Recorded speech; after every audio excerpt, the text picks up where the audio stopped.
एक कदम विकास की ओर। अकेला मैं जीत नहीं सकता, अकेला मैं जीत नहीं सकता, साथ आप सभी का हो, आशीर्वाद आप सभी का हो तो हार भी नहीं सकता। निकल पड़े हैं विकास की ओर। ग्राम सभा रामपुर कोटवा से प्रधान पद हेतु प्रत्याशी ईमानदार, शिक्षित, सुयोग्य एवं कर्मठशील प्रत्याशी श्री उदित नारायण द्विवेदी भेड़ी महाराज। तो इस बार ग्राम सभा रामपुर कोटवा की भगवान रूपी जनता से हाथ जोड़कर निवेदन है कि इस बार प्रत्याशी श्री उदित नारायण द्विवेदी भेड़ी महाराज को अपना बहुमूल्य कीमती वोट देकर भारी मतों से विजयी बनाए और ग्राम सभा रामपुर कोटवा का प्रधान बनाए। मैं आपका भाई अवधि भोजपुरी गायक विकास पांडे और भाई दीपक द्विवेदी एडवोकेट हाई कोर्ट इलाहाबाद के सहयोग से भेज रहे हैं एक प्यारा सा गीत। सुने और अपना आशीर्वाद जरूर दें। आसरा म्यूजिक। मांग ले आशीष दादी छू के चरनिया,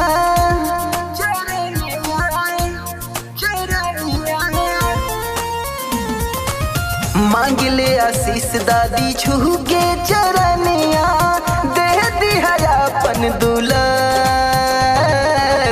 वोट मांगे बेटा बा तोहार, ए दादी सोना वोट मांगे बेटा बा तोहार, वोट मांगे बेटा बा तोहार, ए दादा सोना वोट मांगे बेटा बा तोहार। हर जोर जुल्म के टक्कर में, हर जोर जुल्म के टक्कर में संघर्ष हमारा नारा है। हर जोर जुल्म के टक्कर में संघर्ष हमारा नारा है। दौलत की हमको चाह नहीं, दौलत की हमको चाह नहीं, मतदाता हमको प्यारा है, मतदाता हमको प्यारा है।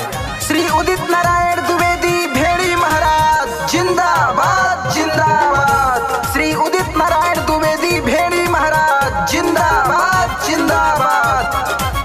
दूसरा से नहीं दादा करी है करार हो, सबका से नेक भेड़ी महाराज तोहार हो।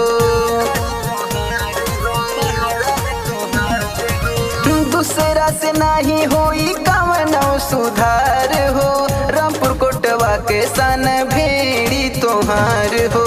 सेवा तोहार करिए भेड़ी महाराज, बदली न कबाहू विचार। वोट मांगे बेटा बा तोहार, ये दादी सोना वोट मांगे बेटा बा तोहार, वोट मांगे बेटा बा तोहार, ये दादी सोना वोट मांगे बेटा बा तोहार।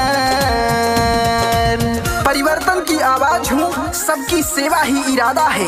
परिवर्तन की आवाज हूँ, सबकी सेवा ही इरादा है। हर समस्या से लड़ जाऊंगा, हर समस्याओं से लड़ जाऊंगा, अपनी ग्राम सभा के जन जन से ये वादा है। तो भैया हो, ग्राम सभा रामपुर कोटवा से प्रत्याशी श्री उदित नारायण द्विवेदी जी भेड़ी महाराज का अटल अनंत संकल्प है कि यदि इस बार ग्राम सभा रामपुर कोटवा की भगवान रूपी जनता आशीर्वाद देती है, चुन के लाती है, तो ग्राम सभा रामपुर कोटवा में विकास की गंगा बहेगी। सरकार की तरफ से प्रधान के कोटे में आने वाले सभी योजनाओं का घर घर तक लाभ पहुंचाऊंगा और नाली, नल, सड़क, खड़िंजा, शौचालय पूरे गांव में बनवाऊंगा। उदित नारायण आई है सबके दुआर हो, अर्जी करी है अर्जी कर स्वीकार हो। है नहीं गैर आप सबके परिवार हो, मांगतनी वोट माई कुर्ता पसर हो। बूढ़ावा जवान युवा सबके चहेता भेड़ी महाराज हमार। वोट मांगे भैया तोहार, ए भाई सोना वोट मांगे भैया तोहार, वोट मांगे बेटा बा तोहार, ए दादी सोना वोट मांगे बेटा बा तोहार।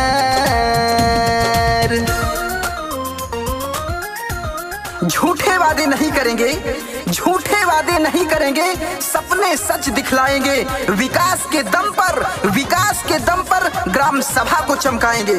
श्री उदित नारायण द्विवेदी भेड़ी महाराज जिंदाबाद जिंदाबाद। श्री उदित नारायण द्विवेदी भेड़ी महाराज जिंदाबाद।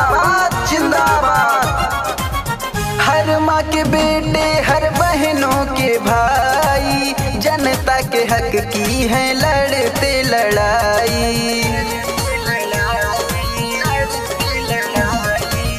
नाली नल कॉलोनी अब की सबके मिल जाई, सुख मिली सबका दुख दूर हो जाई। गांव गांव विकास खातिर बहुत जरूरी भेड़ी महाराज तोहार, वोट मांगे बेटा बा तोहार। ए दादी सुना